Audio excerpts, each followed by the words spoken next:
cheer to all for tonight. Rosh Hashanah, or the Jewish New Year, will begin to be celebrated. I'm Marian Joyce, today's worship associate, and it is my pleasure to welcome you to the Unitarian Universalist Church of Lancaster, where we come together to nourish the spirit, connect in love, and act for justice. We welcome you here this morning just as you are, whatever your heritage, your faith, whomever you love, however you identify. Today you are a part of this spiritual community. Please do what you need to do to feel fully present in this space. Move, sway, dance. If doing something with your hands helps you feel present, please feel free to use the hands-on materials on the tables in the Women's Memorial Room. It is so good to be together again in our building. Welcome home. If this is your first time here, you may soon discover that this is also your spiritual home. For me, it is interesting to be out here this morning as worship associate. The last time was sometime in March 2020, on the day we actually shut down. And I was reminding Stephanie Santiago that she and our visiting minister, Dan German, were up here encouraging people not to shake hands when they greeted, to do the hands on the heart or the prayer pose.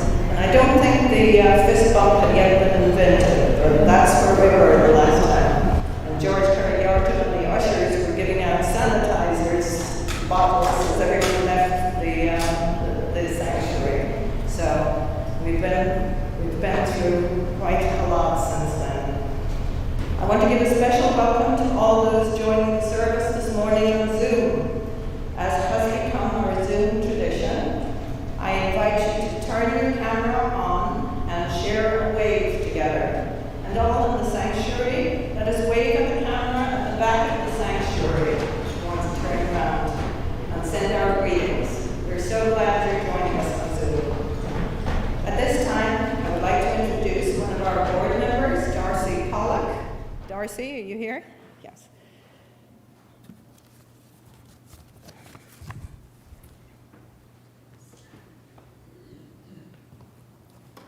I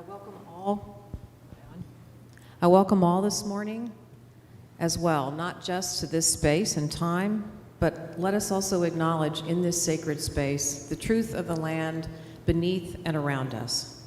We are gathered on land once inhabited by people known as the Susquehannock and Conestoga.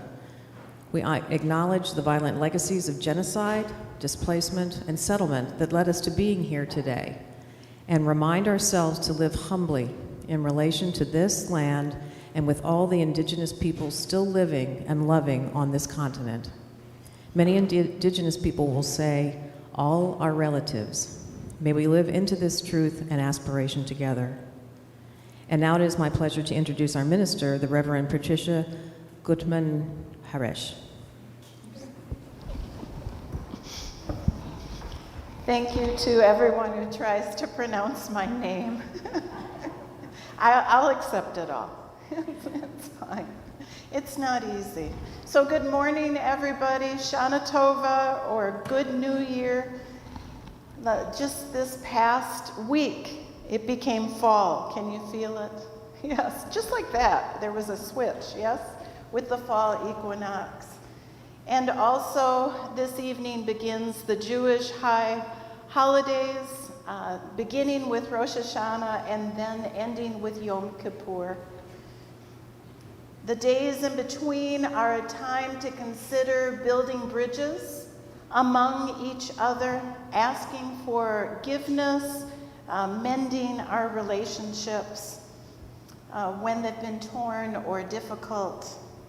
But tonight is a night to spring awake, they say. With the blow of the shofar, we come to attention, yes? And I will share more about that this morning. For those of you joining in on Zoom, this is the time we'll be lighting our chalice. And if you have a chalice at home, please light yours as well.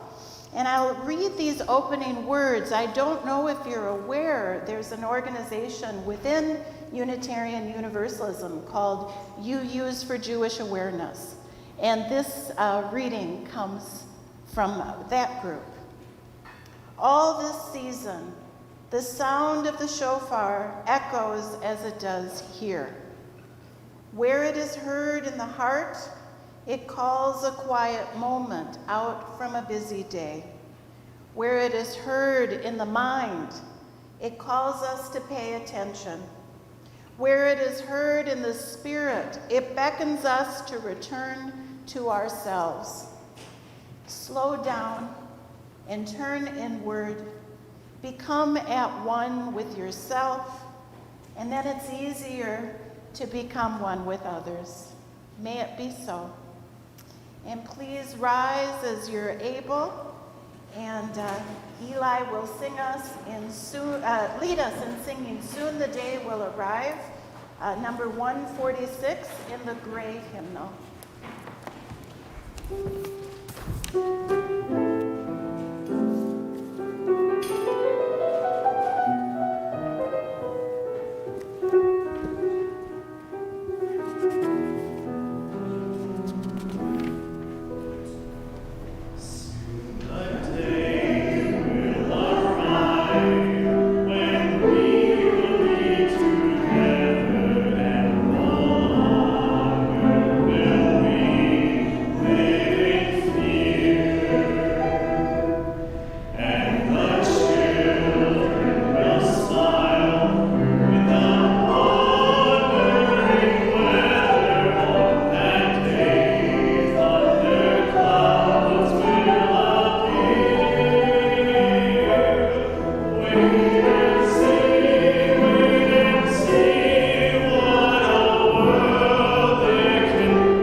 Good morning, everybody. Good morning. My name is Lenore Bajar-Dukes, and I serve this congregation as the Director of Lifespan Faith Development. And now is the time in our service when we invite young people of any age to come up front and experience the Wonder Box. So if you'd like to come up front and help us out with the Wonder Box, Reverend Pat, could you help me move this forward a little bit? Let's bring this up. Welcome. For those of us on Zoom, we'll try to hold this up so you can see. You can have a seat here all around. This Wonder Box was made by children and adults in our faith development program a couple years ago. Who would like to open the Wonder Box and see what's inside? Would you like to open the Wonder Box? Yes. Okay. Let's see. There's something in here. I wonder, what's this? Did anyone? Apples. Did anyone go apple picking yesterday? Oh, I have a few nods, yes. So Yes. if you went apple picking yesterday, this might have been picked by you. So I'm going to share a little bit. So we said that this is the Jewish New Year, Rosh Hashanah, and apples are associated with the New Year because this is the time of harvest, right? When we pick apples. And also in Israel, they would associate the apple with the Jewish New Year, or really any fruits that you would pick at this time. And we Unitarian Universalists find wisdom in many sources, including Jewish and Christian teachings. So what can we learn a little bit about the new year? Now, with apples, and I think I mentioned, this is a time we think of harvest. An apple will represent a time of plenty for everyone in the community to eat. And it's interesting that this is the new year. Now, maybe you might think, why the new year in the fall? Well, if you think about it, school starts in the fall, our new church year is in the fall, and also anyone in the northern hemisphere, this is the time when it's fall and we're getting ready to get colder and have the world go to sleep, so to speak, even trees that apples come from. But because it's the time of harvest, this is the time when we had most food. And so, Happy New Year. Now, one thing that we know for hundreds and hundreds of years that Jewish people would do on Rosh Hashanah is they would dip their pieces of apple. Oh, is there something else in there? Look, I think there's how something else in the perfect. Wonder Box. Can someone let me know Honey. what this is? You would dip your apple in the honey. The apple is about plenty, wishing for plenty, and that everyone's fed in the new year. But you're also hoping the new year is sweet. So you dip your apple in honey. As a matter of fact, you would dip anything in honey at this time of year, hoping for the year to be sweet. Now, I don't think were we able to find, have you ever seen a pomegranate before? Have you seen them? They look really odd. And you don't want to eat the outside of a pomegranate. Don't eat the outside or the casing, but inside, there's a ton of seeds. And those seeds are what we eat. And they're so good. I don't know, put them in a salad. They're really good. And why would you eat the seeds? Well, one reason why you would have a pomegranate at the new year is because that's the time it's a new fruit, is at that time of year in the fall. The other time is the seeds is also something to represent growth, new beginnings, and having a chance of new beginnings. So oftentimes a pomegranate would be found at your table at New Year. I think we've got some more stuff. Do you have more stuff? What else is in there, Lenore? Anybody like to help me with this one? Oh, those are spices. You gotta have spice. Gotta have spice in the new year. So oftentimes people will make honey cakes and they'll dip it in, well, it will be drenched in honey, it will have honey, but also they'll have spices that will surprise you and will wake you up, right? So honey cakes with spice.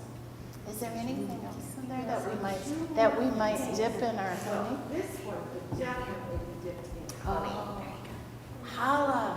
You gotta have challah. Do you know when I was little, I would eat peanut butter and jelly sandwiches in my lunch on challah bread. We had a great deli. But at this time of year, you find round challah or challah with spirals, thinking of how time marches on and continues for eternity, right? So challah. And of course, you gotta dip it in. That's right. Oh, but also, I see something else. There's one more thing that can someone help me pull this out? Yeah, would you like to help? Section? Now, this is the head of the year. There we go. And what is in here? This is the head of the year. So what would you find? A cabbage head. Now, over the years, you might find a rooster head or a sheep head, but here we have the vegetarian version, which is the cabbage head. So anyway, so thank you. So we're going to, there'll be more activities, and I think related to apples too. So, Shana Tova, everybody. Good New Year for today. Thank you, Rev Pat. Shana Tova to you too. Thank you. And could I get a volunteer to, well, not yet. So we are going to, those who wish, ages 4 through 18, are going to do a service project today in our nursery room on the main floor. We are going to take all the apples that were picked yesterday for the Rosh Hashanah event and cut them up and wash them and turn them into our social hour. So those who want to join me and our other volunteers for that can come with me in a moment, and we're going to sing, as is our tradition, to sing us out to that experience, that faith development experience, with a body prayer. And grown-ups or anybody else in the pews, if you can join in this body prayer too, to bless us on our journey out that door. So we'll do this twice. Go, lift it up, love bless your way, moonlight, starlight, guide your journey into peace and the brightness of day.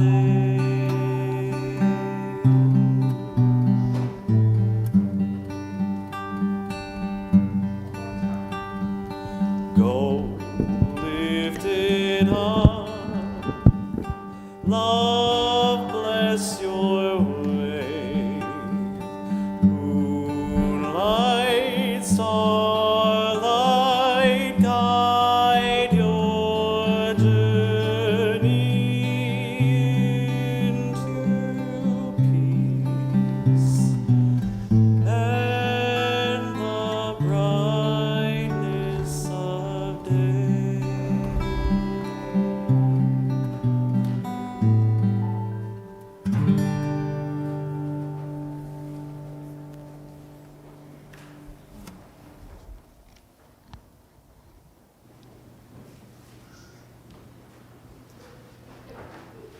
It's a perfect way to bring us to the center of ourselves, the heart at the center, the heart of love.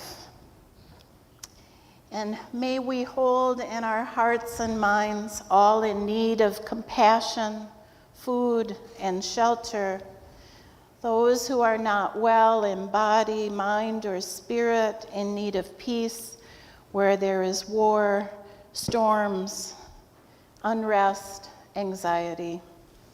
Lenore shared this beautiful sonnet for Rosh Hashanah, and it was called For the Second Year of COVID. And it comes from Rabbi Rachel Barenblatt, and she blogs as the Velveteen Rabbi. So look up the Velveteen Rabbi. She says, I don't want to reckon with my choices. Should I mask? Is this safe? What if we meet outside and never breathe together? I don't want to query who will live and who will die, who by wildfire and who by flooded subway, who intubated and alone, and who will have enough while others lack. I just want all of us to thrive. Our hearts at ease, our hopes in reach at last. I just want to have everything come close to me. Come close to me. God, she says, comfort me with apples. Remind me the world is born again each year, even if I'm not ready. Even if this year I'm not sure I know the words to pray. I'm going to leave some stones and then tell you what I'm leaving them for.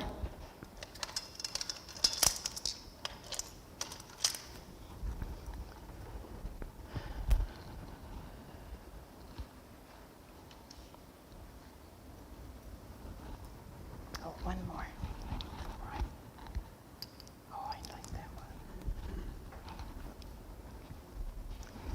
I mentioned storms, so of course, a stone of compassion for all those suffering from Fiona, yes, the hurricane. Those in Puerto Rico, may they, even while they're rebuilding, may they receive compassion and help. And those in the Maritimes, Prince Edward Island was hit particularly hard. We're thinking of them. A stone of remembrance, you may see these beautiful flowers and fall colors in loving memory of Helen and Paul Levine, longtime members of UUCL, from their daughter Naomi and their son-in-law David Dusinger. A stone of compassion and healing for the Unitarian Church in Harrisburg, and we'll have a card outside for them in the vestibule. Everyone can sign. A stone of gratitude and congratulations to our own Dan Wirt. Recently, Planned Parenthood of Keystone marked a return to Lancaster with an opening of its new center named the Dr. Daniel D. Wirt Health Center. So very proud, yes. I had shared in an email with Dan, I can't tell you the long history, both my family of birth and my current family, of how important Planned Parenthood is to us, and the volunteer time on behalf of my parents especially. For those of you who are participating on Zoom and have stones, or those of you in the sanctuary, all are invited at this time to leave a stone in silence with those joys, sorrows, complex truths on your hearts and in your mind. I kind of think of it when we plant that stone. We plant that stone, and may it spread in the sand. May it spread in our minds with roots of healing and compassion, joy and kindness, yes? So at this time, those who wish may rise as you're able and leave a stone.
If we might hold this silence for just a minute more and hold in our hearts and minds all those joys, sorrows, complex truths, both spoken and unspoken, hold them and be still together for just a moment.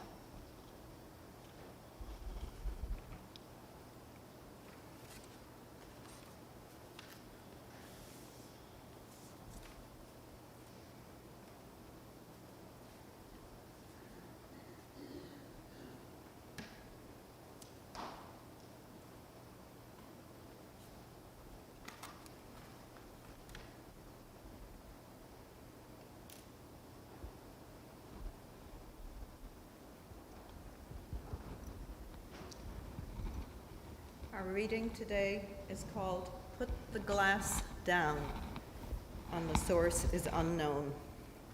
This is one of those stories that is everywhere on the internet, but the originator is not known. A professor was presenting on stress management to her students. As she raised the glass of water, everyone expected they'd be asked the half-empty or half-full question. Instead, with a smile on her face, she inquired, "How heavy is this glass of water?" Answers from her students ranged from 8 ounces, 12 ounces, to 20 ounces. She replied, "The absolute weight does not matter. It depends on how long I hold it. If I hold it for a minute, it's not a problem. If I hold it for an hour, I have an ache in my arm. If I hold it for a day, my arm will feel numb and paralyzed. In each case, the weight of the glass does not change, but the longer I hold it, the heavier it becomes." She continued, "The stresses and worries in life are like that glass of water. Think about them for a while and nothing happens. Think about them a bit longer, and they begin to hurt. And if you think about them all day long, you will feel paralyzed, incapable of doing anything." In reflecting on the story, Rabbi Denise Egger said, "This is what we hear in the blast of the shofar. Wake up, you, and you, and you. Wake up, world. Awaken your soul and turn around. Get rid of those things that are chipping away at your soul."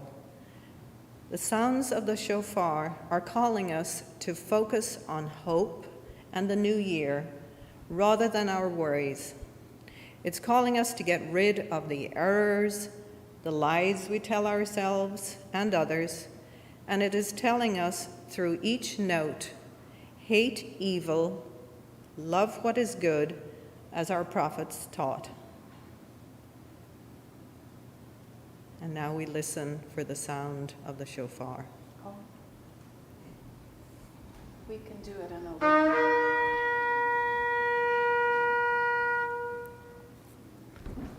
Wake up.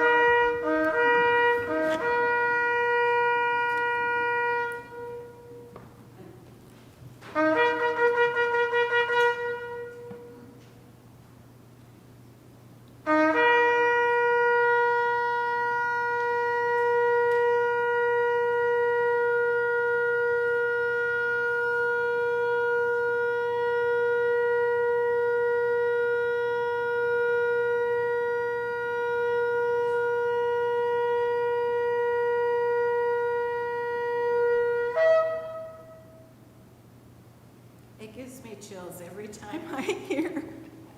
And I think of it, it's so old, for centuries.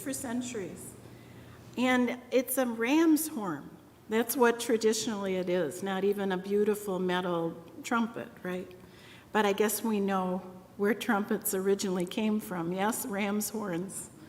And I can't remember other animal horns, but many contemporary rabbis and Jewish thinkers describe the blast of the shofar as a wake-up call, stirring something deep within us. And actually, each of those blasts have a different meaning.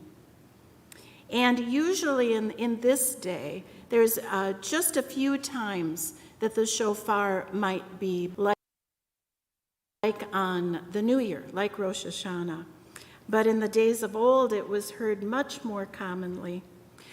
In the Psalms, the psalmist saying, "Happy are the people who know the festal shout." Well, now we know what the festal shout is. It's the blast of the shofar. Happy are the people who know the festal call of the shofar. They walk in the light of divine presence. Do you feel it? You're walking in the light of divine presence.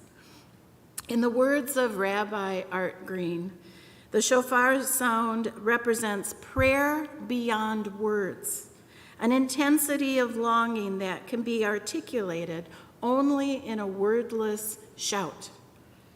My imagination is stirred by the shofar. In our time, the shofar is associated, as I said, with these autumnal Jewish high holidays. But in ancient times, you'd hear it in the public square to announce the royalty is coming. The new moon, very important, announced the beginning of war.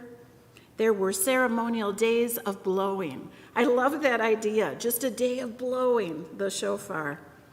And the fact that they appear in Hebrew writings, in the scriptures, means, we're talking thousands of years that call has been heard. Thousands of years before the Common Era. It gives me chills just thinking about it.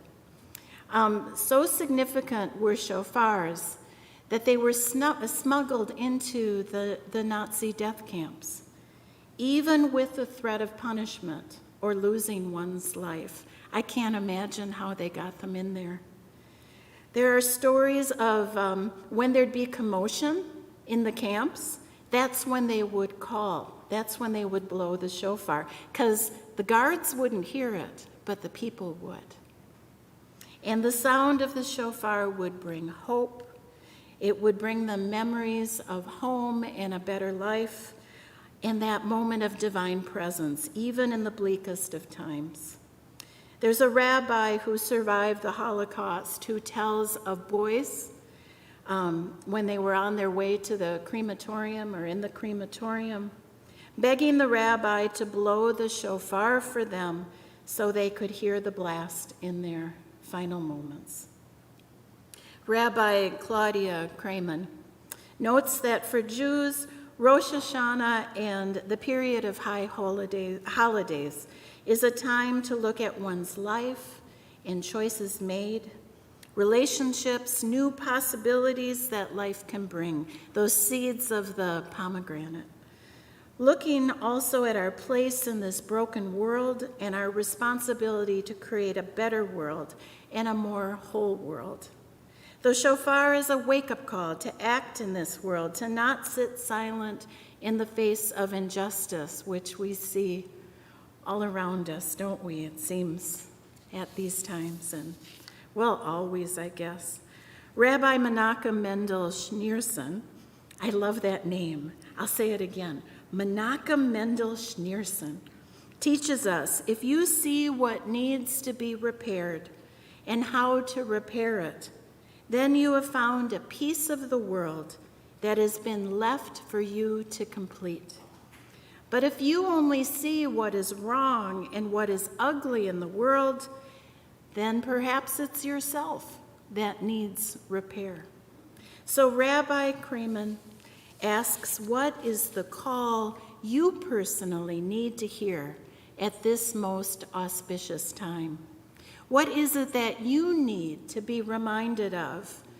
What in the world is calling out to you not to ignore?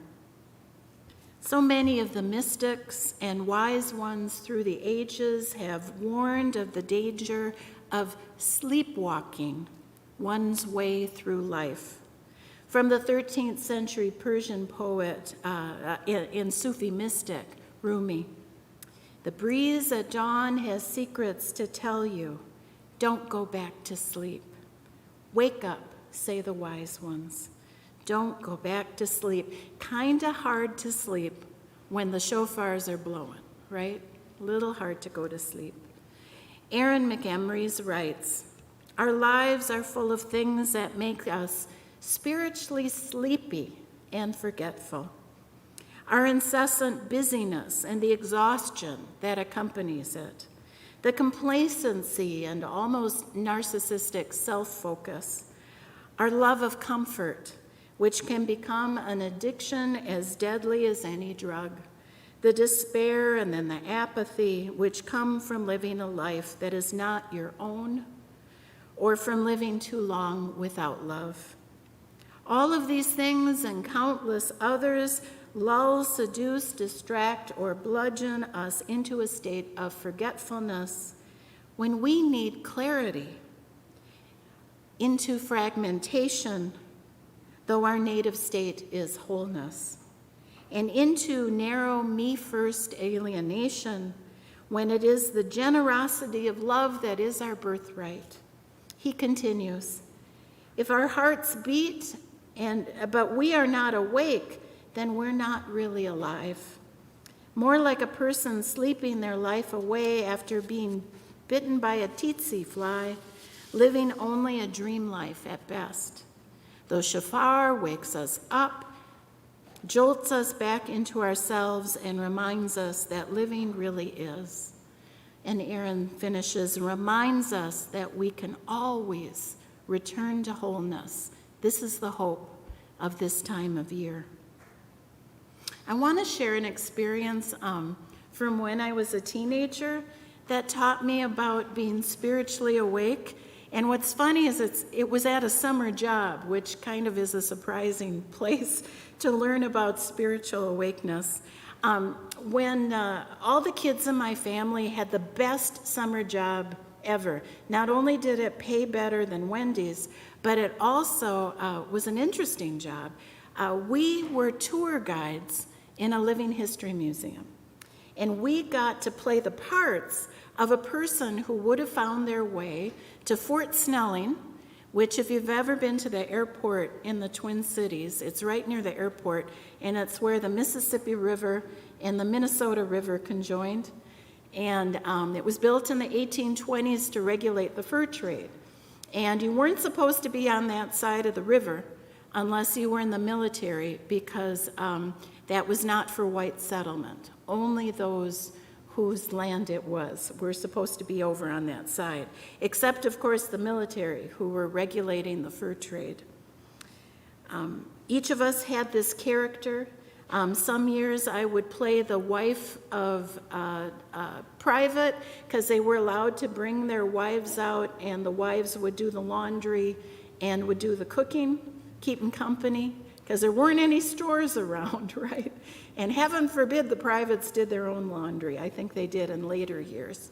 And then when there were washing machines, right? And then also the officers would bring servants. And so some years I would play a servant. And we also would play the servant in the hospital at this fort. By the way, the surgeon at the hospital had owned the famous slave Dred Scott. Have you ever heard of the Dred Scott case? And that surgeon tried to free Dred Scott, but the Supreme Court in their wisdom said, no, he can't be free. Anyway, that was the home of the surgeon. So at the same time every day at the fort, a tour bus would come with this very charming tour bus driver. And he would bring his gaggle of tourists with their cameras and their hats and their sunglasses, and they'd be following him around, listening to his every word. And instead of leaving them into our hands on our guided tours, he would tell them a few words and then set them free. And they had only so much time because they had to go to other sites. So they had just so many minutes to get to every building in this big fort. And I was standing there waiting for them to come so I could tell them about the hospital. And I watched this one woman, and she didn't go with the tour, the bus driver. She went on her own, and it was like a race. She would jump into this building and go to that building, and she'd run to that because of time, and she'd go to that building, and she'd look into that one, and then she came to me. And so I spoke to her as it was 1820. How was your trip from the east? Did you do okay? Did you run into any trouble? This is the surgeon in the hospital, and I told her about bloodletting and all the ways we healed people in that time, and the leeches, and she looked at me, and her shoulders fell. She said, in every building, all you nice young people, you all would tell me like this about the building? Oh, yes, you talk like it's the 1820s. Of course, it's 1822. Of course I would talk this way. Her shoulders fell even harder, and she walked like this. She went back to every building. By the time she had gotten to me, she thought she had won the race, right? She was going to make it on the bus in time. She got there first. She saw everything and learned nothing, right? But as we talked, she realized how much she had missed of the full experience of the fort. There were 20 me's about at that time when we had a big budget, waiting for her to tell our stories and answer questions. She had won the race and missed the boat, right? She realized if she didn't go back and start over, she might as well not have visited the fort. So how often do we do that? How often do we race through life thinking that getting there first is the thing to do, with our attention focused only ahead with our single-minded purpose? But you know, when you don't want to be the first one to get to the end of life, right? That's not a race I want to win, right? No matter how I struggle and strive, we'll never get out of this world alive. I'm just saying. So it's important to pause and pay attention, yes, along the way. Make it a long road, meandering to the end of life, yes? Look at how each day the leaves are changing color. Listen to the leaves and the rustling wind. Ask a friend, a family member, a co-worker, why they look so troubled today. Instead of saying, hey, good morning, how you doing? Fine, fine. Maybe we didn't notice that they don't look so fine. We somehow have time to let ourselves get carried away by whatever is in front of us and just let us astray, right? What's ever on the screen, ding, ding, ding, ding, ding, ding, right? Looking at our screen and not necessarily sit in quiet and pay attention to the moment that we occupy right now and who's around us. I remember when I had little ones, I was so busy working and going to school and all those things, and I had to say to my mind, okay, this is on the floor kid time. Oh, on the floor kid time. Okay, that was my spiritual discipline. Listen to the leaves rustle.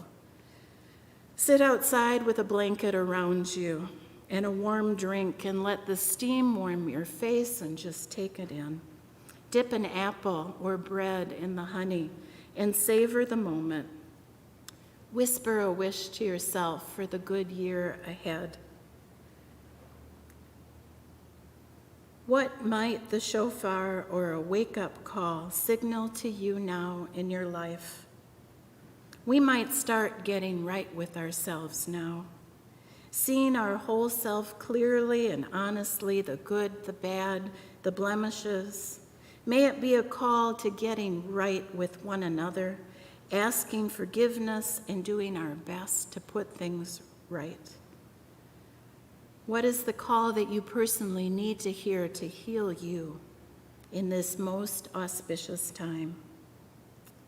In this broken world and our lives that can feel so scattered, what can I do? What can you do? What can we do to make ourselves and the whole world whole again. I close with Unitarian minister Barbara Peskin's morning watch, and I want you to imagine if you were sitting with people you love in the darkness of the morning outside. She says, patiently we waited in the dark, the planet turned, and we upon it, stupid with sleep, hoped something would happen. While we leaned toward the east, the weight of the night sank behind us. Toward the north, a comet passed so close. We could see it through the sleep in our eyes. And then dawn flung itself up, swirling with clouds and color and bird song. Look, this is our world for another day. Reach out to it. It is your own life. Know too that this day is dear even to strangers you will never know. Stretch out your arms to embrace it. Do not go back to sleep. So maybe, will we hear the shofar again? If not, Eli will lead us in singing, and you can rise up as you're able. And we'll sing Who Can Say, number 218 in our gray hymnal.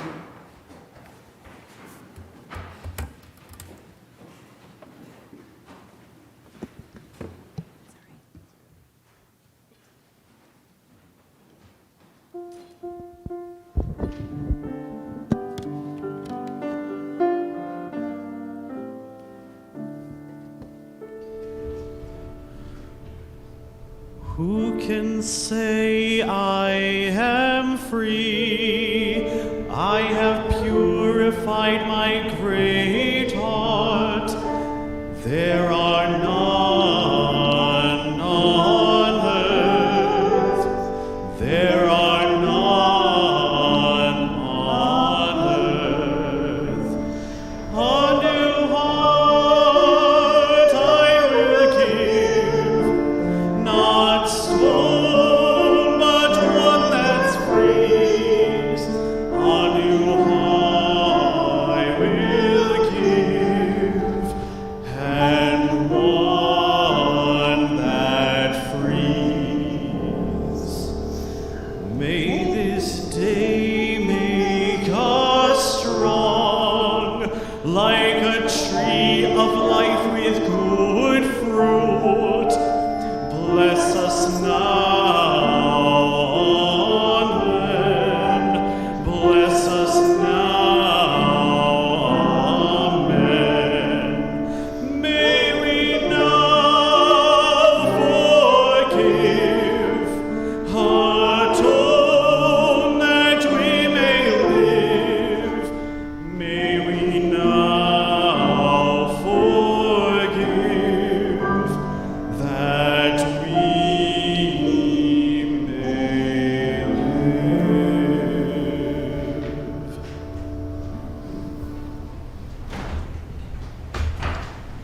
Thank you, Eli. This is the time in our service when we will pass the plate and accept your offerings. You may also go on our website to make a donation online. A portion of the offering will be shared this month with Planned Parenthood Keystone.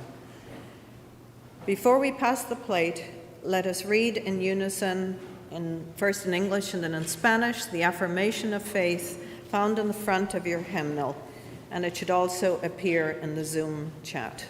It's right here.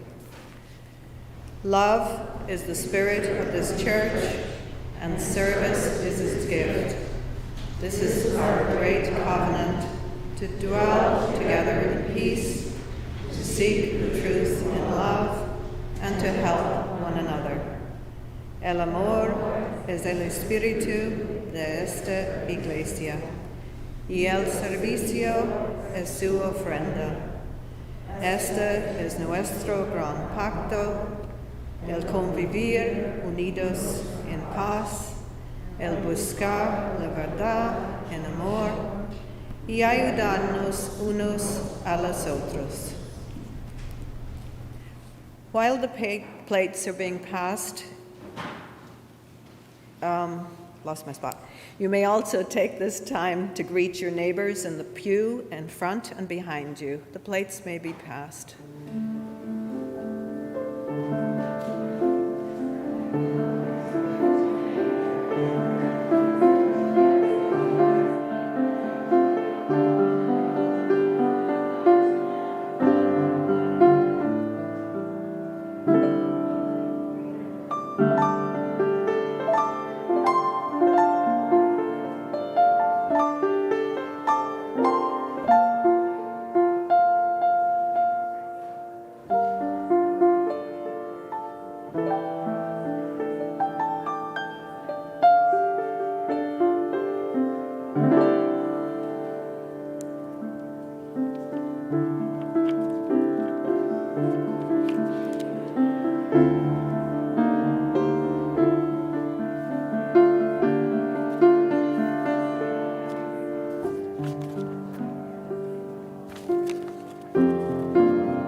We gratefully receive these generous gifts freely given and dedicate them to the work and aspirations of this congregation. Now let us read our covenant together, found in the order of service and in the Zoom chat. We covenant to provide a welcoming community for all ages, respecting diversity and the inherent worth and dignity of all. Trusting good intentions, we strive to live courageously in love, service, and spiritual growth, and to work for peace and justice in the world.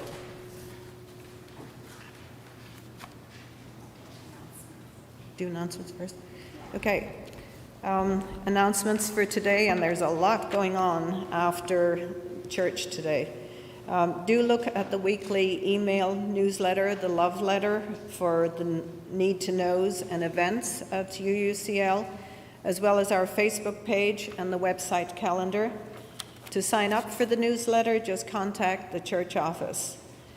There's quite a lot going on. Immediately following the service, Reverend Pat will be dedicating the new Garvin Loge space by the original entrance to the sanctuary, just at the back there.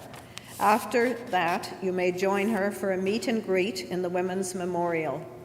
If you didn't sign up, no worries, there are spaces, and I'll be going back today. I didn't sign up either. If you would like to help UU the Vote efforts to register voters, find the table outside the sanctuary with the Vote Forward packets, with voter letters and instructions and supplies. There will also be a table with a card for people to sign with good wishes that will be sent to the UU Harrisburg congregation. And I believe Luann Miller has a table, and it's Luann at the back, has a table for the upcoming art exhibit information. We're all in for a special treat. As Lenore mentioned, the children are hosting social hour featuring apples picked for yesterday's Rosh Hashanah, and maybe we'll get to dip them in honey, we shall see. And that will be under the front awning following the service. And now we shall extinguish the chalice. Thank you, Marion. So while Marion extinguishes the chalice, these words from Rabbi Howard Berman. This sacred season of Rosh Hashanah, the New Year, this ancient celebration offers us the precious gift of new beginnings and unexplored paths for our journeys. As one of the oldest New Year's festivals still being observed in the world today, Rosh Hashanah proclaims Judaism's revolutionary teaching that history is not cyclical and static, but rather that human experience is dynamic and evolutionary. always progressing towards new heights and greater revelations. For each of us personally, this means that we need not be bound by the limitations, patterns, and regrets of the past. There is always an opportunity for a fresh start to begin anew. Traditionally referred as the birthday of the world, Rosh Hashanah reminds us that each of us is a co-worker, co-creator, and partner in the unfolding process of creation. That our world, our lives, will ultimately be what we make of them. What a wonderful hope, and what a powerful, powerful challenge. Go in joy, go in peace, go in love. Shana Tova. Happy New Year.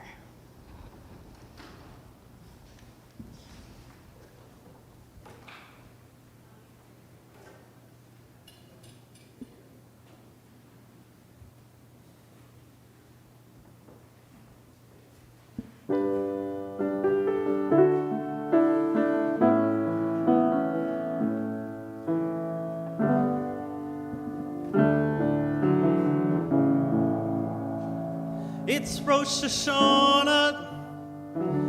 How the time keeps ticking on. Just another year of moments coming gone. We're that much older, but are wiser. Have our hearts grown too much colder? Have we ceased to do our part? 'Cause I'm starting over. Looking back, 'cause I've done things that I'm not proud of. In this year we're coming out of. Now it's a time for introspection, time to forge a new direction, decide who I want to be. A brand new year, a brand new me. I'm starting over.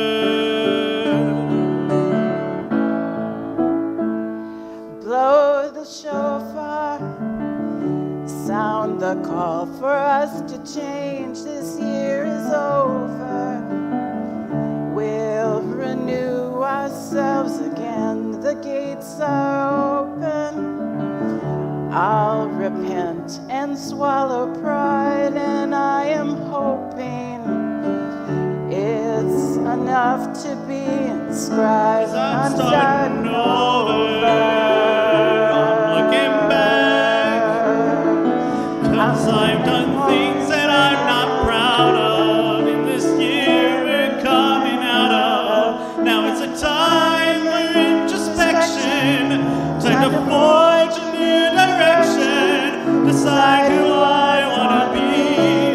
A brand new year, a brand new me. I'm starting over. I'm moving past. I'm putting all my sins behind me. The errors of old ways won't find me. Let's put ourselves in this. Let's return and seek forgiveness. Be what it means to be you. And what my soul will be brand new. I'm starting over.